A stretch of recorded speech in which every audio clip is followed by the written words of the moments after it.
In the stillness of your mind, where words have yet to form, lies a question. Can the infinite be captured by the finite? Language, with its precise nouns and active verbs, attempts to map the world. But when faced with the ultimate truths of existence, does it not falter? Here, we explore the threshold where words end and the true experience begins.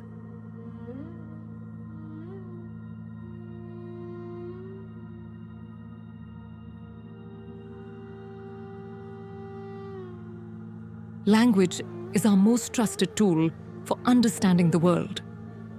We rely on it to name, categorize, and convey the vast complexity of our experiences. Yet, when it comes to describing the ultimate metaphysical truths, language begins to falter. The moment we assign a name to something, we impose a boundary, a limitation. Nouns and verbs, the very building blocks of language, inherently divide and define, carving the seamless flow of reality into discrete parts. Consider how we describe a river. We might say it flows, it bends, it rushes. But in doing so, we fracture the river into separate actions and states. In truth, the river is not just flowing, it simply is. Our words impose a false dichotomy between the river and its actions, between the process and the thing itself. This is the fracturing power of language. It captures the infinite in a net of finite terms, each word a small prison for what is boundless. The philosopher Ludwig Wittgenstein famously suggested that whereof one cannot speak, thereof one must be silent. This sentiment, found in his philosophical investigations, hints at the limits of language in approaching the ineffable. When faced with the ultimate, language stumbles, its scaffolding crumbling under the weight of what cannot be compartmentalized. In the realm of metaphysics, where we seek to understand the nature of existence itself, this limitation becomes even more pronounced. The Tao Te Ching opens with a striking line. The Tao that can be spoken is not the eternal Tao. This ancient wisdom points to a profound truth. Any attempt to encapsulate the ultimate reality within the confines of language leads us away from its essence. The very act of naming it changes it, reduces it, and in doing so, we stray further from the truth we seek.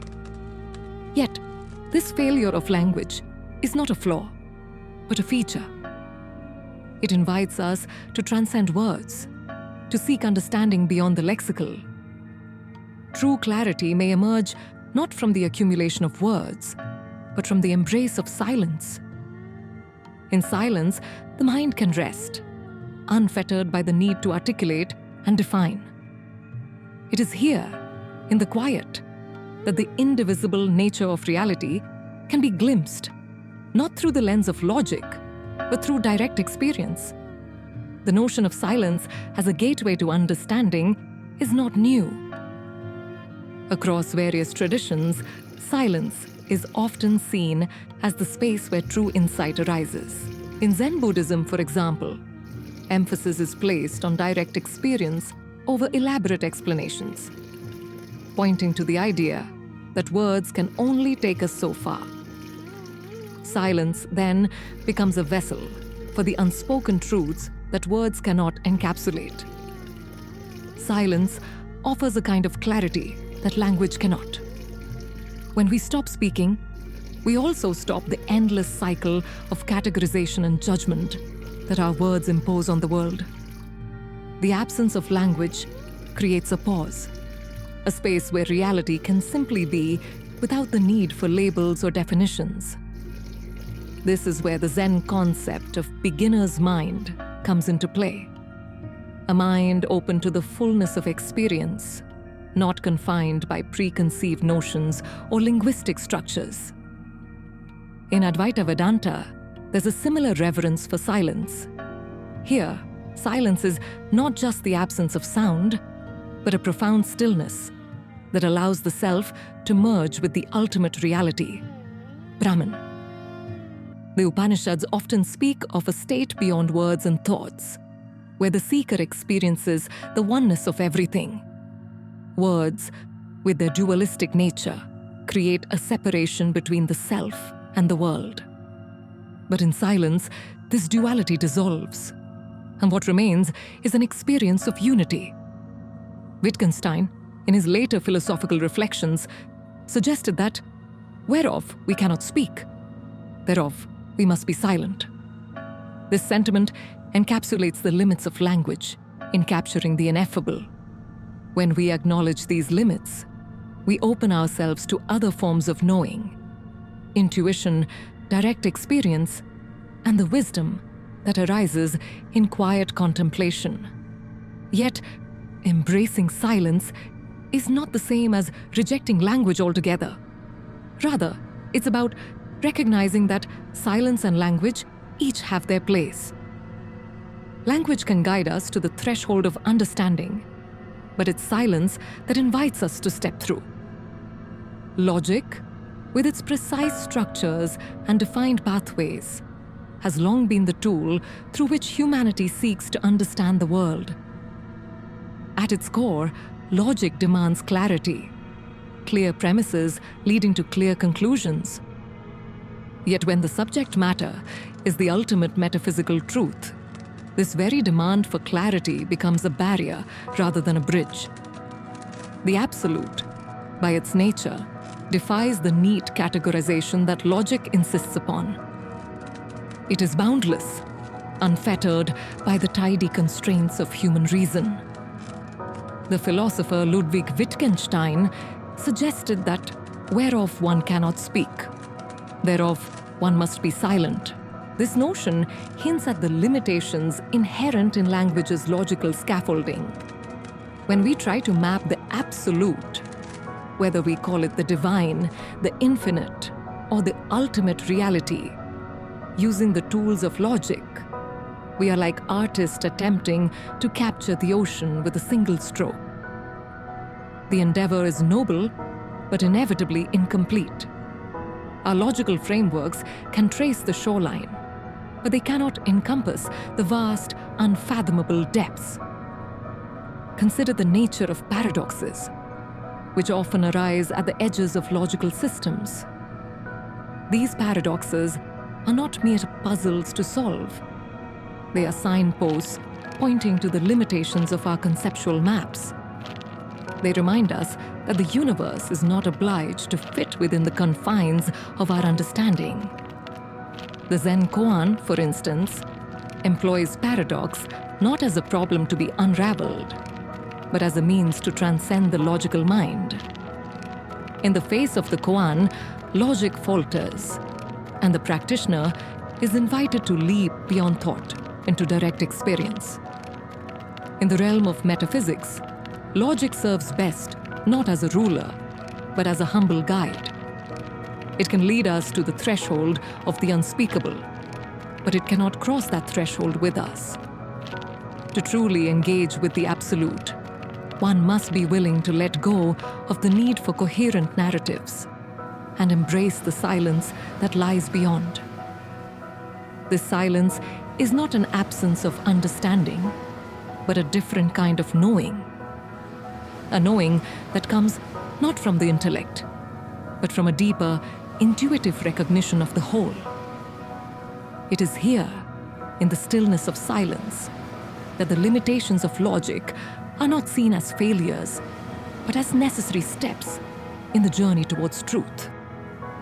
In the quiet aftermath of words lies a profound space, an expanse where understanding begins to take shape, not through articulation, but through the absence of it. This is where many spiritual and philosophical traditions find their anchor. The Tao Te Ching opens with the assertion that the Tao that can be spoken is not the eternal Tao. This statement isn't merely a poetic flourish. It is a fundamental recognition of the limitations imposed by language. Words with their rigid structure and defined meanings can only gesture toward truths that dissolve upon closer inspection.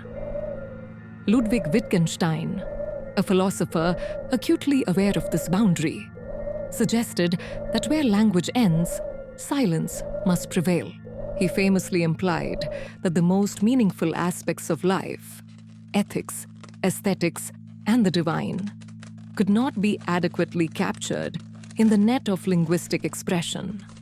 His work invites us to consider that perhaps our greatest insights arise not from the words we choose, but from the silences we maintain. In the contemplative traditions of Zen Buddhism, practitioners understand this well. The use of koans, paradoxical anecdotes or riddles, serves to disrupt conventional thinking and liberate the mind from its habitual reliance on language. The answer to a koan isn't found in a logical response, but in an experiential understanding that transcends verbal description. This uncoupling from the verbal allows practitioners to touch the edges of the ineffable, inviting a kind of knowing that is felt rather than articulated. Similarly, in the Christian mystical tradition, figures like Meister Eckhart have described a divine stillness, where God's presence is most profoundly felt in silence. This stillness isn't the absence of sound, but the presence of a deeper reality that words cannot contain. In these moments of quietude, the mind ceases its restless chatter, and a clearer, more direct communion with the ultimate becomes possible. Thus, the journey towards understanding the ultimate metaphysical truth does not culminate in a final word, a definitive statement, or a grand conclusion. Rather, it is a journey that invites us to embrace the silence that follows our questioning, to lean into the mystery that remains when our words fall away. It is in this silence that the infinite whispers, not in sentences, but in the stillness of being. Where words end, understanding truly begins. Before you return to the noise of the day, a small request.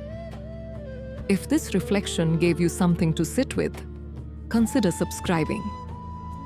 It is the quietest way to keep these meditations coming. Leave a like so the work reaches others who are asking the same questions, and share it with one person who might need a moment of stillness today. Your support is what allows this channel to grow. Thank you for listening, and until we meet again in the next silence.